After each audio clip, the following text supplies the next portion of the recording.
So Diddy is completely melting down right now, asking a sexual assault accuser to give up his private health records. And the pure nerve of this move tells you everything about where his mind is. This guy who once ran whole rooms, who held the music world by the throat for years, is now filing papers that make him look guilty as sin. And he doesn't even notice how terrible this makes him look. The panic is showing through every court paper, every press release his crew puts out. And honestly, it's kind of beautiful to watch because it means the walls are shrinking in and he feels it. Before I jump into this, quick note, if you're not following Metro Society yet, smash that button right now so you don't miss any updates on this messy story. The thing I keep returning to is how Diddy's own actions keep showing exactly who he is. Every time he speaks, every time his lawyers submit something, he shows more about his mind than any victim ever could. And right now, he's locked in a legal fight with little Rodney, a producer suing him for sexual assault and asking for $30 million in damages. Diddy's move. He's asking for Rodney's health records. Think about that for a second. The guy accused of assault is trying to make his accuser hand over private medical info. What real reason could there be for that? What are you planning to do with those files, Diddy? Twist them, leak them to reporters. Find some loophole to shame this guy into dropping his case? The nerve is shocking. This is a man who still thinks he can run every story, every person, every result, even while he's facing several lawsuits from several victims. According to the real court papers, Diddy claims that Rodney didn't sign a release for his medical files back in November, saying the release given didn't follow privacy rules. His legal crew calls Rodney's discovery requests unfair and wrong. Let that sit. The man fighting for his future against assault claims is calling the victim's request for info unfair. The irony is so loud, it's overwhelming. Diddy also refuses to answer any questions about Cuba Gooding Jr., who Rodney says was involved in one of the assaults that supposedly happened on Diddy's yacht. Diddy's crew says asking about outside people like Cuba is wrong. Of course, they don't want Cuba Gooding Jr. pulled into this. Cuba is exactly the kind who would betray anyone to protect his rich pals. Someone who'd ignore anything happening right before him if it meant staying close with the people paying for his lifestyle. I can picture it clearly. A worker versus a famous, wealthy friend? Cuba would rush whatever Diddy wanted rushed. And here's what really bugs me about this whole Lil Rodney case. Diddy should be thankful this man isn't going for criminal charges like others are. Jonathan Hay is already teaming up with the DA pushing for criminal punishment. But Rodney is taking the civil path, and Diddy's reaction is to demand his health files like he's the wronged one. This is the conduct of someone who's never heard the word no in his whole life. Someone who truly can't grasp that he isn't the victim here. The more demands he throws out, the more statements he drops, the clearer it gets that this boat is sinking, and no legal trick will keep it floating forever. The newest event that has Diddy totally boiling is the child actor case. This is the one really sending him spiraling, and you can tell because he's releasing his own statements now instead of leaving it all to his lawyers. He called this accuser someone sitting on a throne of lies. Those were his real words. A throne of lies. What kind of line even is that? Sounds like something a comic book villain would say. He added the usual denials, totally false, never touched anyone. These claims will be proven false in court like the rest. I'm going to chase every option to defend myself and hold the liars accountable. But here's the catch about Diddy's denials. We've watched this same script play out before and it exploded in his face badly. Remember when Cassie filed her case? Diddy was loudly denying everything. He posted notes, he tweeted, he acted shocked anyone would dare lie about him. How dare you spread these lies about my name? That was his vibe. Then the tape leaked. That hotel hallway clip of him hitting Cassie, pulling her, kicking her while she lay on the floor, and suddenly the anger vanished. Suddenly he was on Instagram with his head down talking about how hard it is to look back at the darkest moments of your life, how he hit rock bottom, how his actions were unforgivable, how he's ashamed of himself, how he got professional help and went to therapy and rehab and asked God for mercy and grace. All that staged regret only showed up after he got caught. Before the tape, it was all lies and slander. After the tape, it was tears and sorries. So when Diddy now denies claims about minors, about young boys, about child actors, why would anyone trust him? The more he denies, the more I believe the claims are real. That Cassie case showed that his first move is always to lie, always to attack the victim, always to act like the victim. The sorry only comes when the proof is so heavy that denial becomes pointless.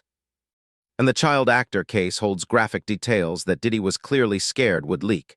These are the cases he was truly afraid of. These are the ones that forever ruin any shot of him ever returning to the entertainment world. There's a gap between being a bad partner and being charged with what he's charged with now. one you might bounce back from with time and image repair. The other sticks with you forever, makes you toxic, makes it impossible for anyone to work with you or feature you or even appear with you. Diddy knew these cases were coming. He knew they were waiting behind closed doors for the right time. That's why he's furious. That's why he's breaking down, not because innocent folks get furious when wrongly blamed.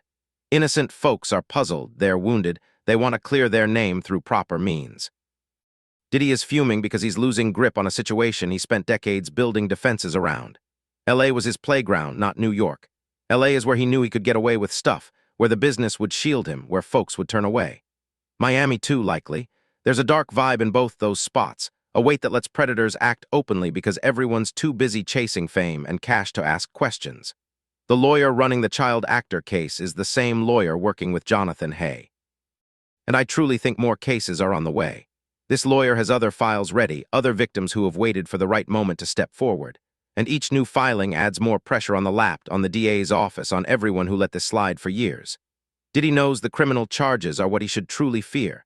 Civil cases cost money. And sure, 30 million here, another deal there, that piles up. But criminal charges cost freedom. Criminal charges mean a cell, mean losing all the wealth and power and grip that shaped his whole life. That's the timer ticking right now. There's this other angle to all of this I can't stop pondering. Diddy once tried to sue NBC and lost in such an embarrassing public way. This guy has been on defense for years, trying to quiet people, trying to control stories, and it keeps failing. The empire he built is falling apart, and every fix just opens the cracks wider. His kids will eventually have to face whatever comes out. The Kim Porter matter still looms over it all. This fog of unanswered questions that no spin can clear away. God knows what our kids will do when the full truth finally comes out, but that day is coming whether Diddy likes it or not. What's wild to watch live is how Diddy's legal plan keeps blowing up on him. Demanding Lil Rodney's medical files makes him look like a bully still trying to scare victims quiet. Calling the child actor a liar, sitting on a throne of lies, makes him sound crazy. Filing motions about wrong discovery and unfair requests while facing several sexual assault claims is such a huge misread of how it looks that you wonder who's guiding him, or maybe nobody is. Maybe he's making these calls alone, still sure he's the smartest guy in every room, still sure he can outplay everyone like before. The Cassie tape changed everything. That was the crack in the wall that let everything else flood through. Before that footage leaked, some folks could tell themselves maybe Diddy was being targeted, maybe the cases were money grabs, maybe there was some truth but it was blown up. Then you watch him attack a woman on tape, you see the violence, the rage, the total lack of decency, and suddenly every claim turns not just believable, but likely. If he'd do that in a hotel hallway with cameras around, what would he do in private? What would he do on a yacht? What would he do to folks with less power than Cassie? Folks who couldn't pay for lawyers, folks who were kids. Lil Rodney asking for $30 million isn't shocking when you think it over. They're all chasing Diddy's money now, every single one. And honestly, they should. If the legal system can't or won't make him pay criminally yet, then taking every cent he earned while building this empire of alleged abuse is the next best move. Drain the funds that gave him power. Make it impossible for him to pay for the legal army that shielded him for so long. Every deal, every ruling, every legal bill chips away at the fortress. Diddy's call for medical files is especially telling because it shows he still believes he's owed his accusers private details. He still believes he can use their own pasts against them. Find a med, find a therapy visit, find anything he can twist to discredit them. That's what abusers do. That's the script. Attack the victim's trust by any means needed, dig through their past, find anything that can be spun as unstable or dishonest. But here's the thing, medical files don't disprove assault. Therapy doesn't mean you're lying. Getting help after trauma is normal. Diddy knows this, but he's counting on public ignorance about how trauma works, counting on the old shame that anyone with mental health struggles can't be believed. The Cuba Gooding Jr. link is another thread that's going to unravel eventually. If Rodney is telling the truth about Cuba being part of an assault on Diddy's yacht, that opens up a whole new front. Cuba's got his own history of legal trouble, his own claims to handle. Two powerful men allegedly assaulting someone together on a yacht. That's the kind of detail that doesn't come from nowhere. Diddy's crew badly trying to dodge questions about Cuba tells you they know how damaging that testimony could be. They're not dodging it because it's pointless. They're dodging it because it's extremely relevant and extremely incriminating. The child actor case is the one that's really pushed Diddy over the edge, though. You can hear it in the tone of his statement. The short, sharp, almost panicked wording. Sitting on a throne of lies. Not a careful rebuttal, not specific denials of specific claims, just this odd, dramatic accusation. It's the statement of someone who's panicking, someone who knows this particular claim hits different. This is the stuff that ends careers for good. This is the stuff that makes even old allies pull away completely. Nobody wants to be tied to this. Nobody wants to be the friend who stood by someone accused of what Diddy's being accused of now.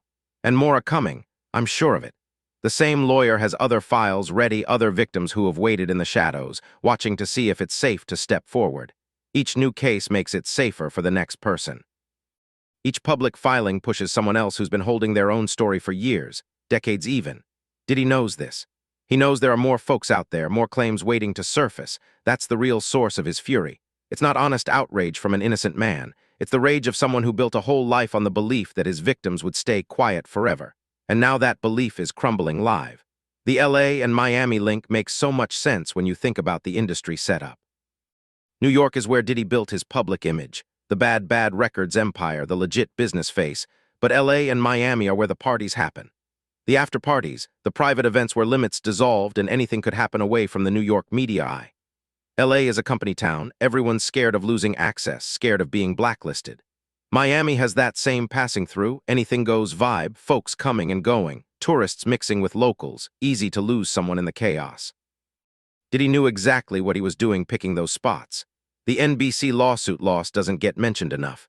Diddy tried to sue a major network and lost. That's not small. That's a public shaming for someone whose whole identity rests on winning, on being untouchable, on being the one who makes things happen rather than the one things happen to. Every loss in court, every denied motion, every statement that backfires, it all adds up. The image of the unbeatable mogul is being swapped for the truth of a man who can't control anything anymore. Not the story, not the legal system, not the public. His kids are the wild card in all this. They've stayed loyal publicly, but the Kim Porter questions aren't fading. There are folks who believe Diddy had something to do with her death. Folks who have been saying it for years, and those voices are growing louder as everything else falls apart. What happens when investigators start looking at that case with fresh eyes? What happens when folks who were scared to speak before suddenly feel bold from the wave of other claims? Diddy's kids have to live with all this, have to process what their father is accused of, have to match up the man who raised them with the monster described in these cases. The medical files demand is going to fail. It has to. No judge will force a sexual assault victim to hand over private health info to their alleged abuser. HIPAA exists for a reason.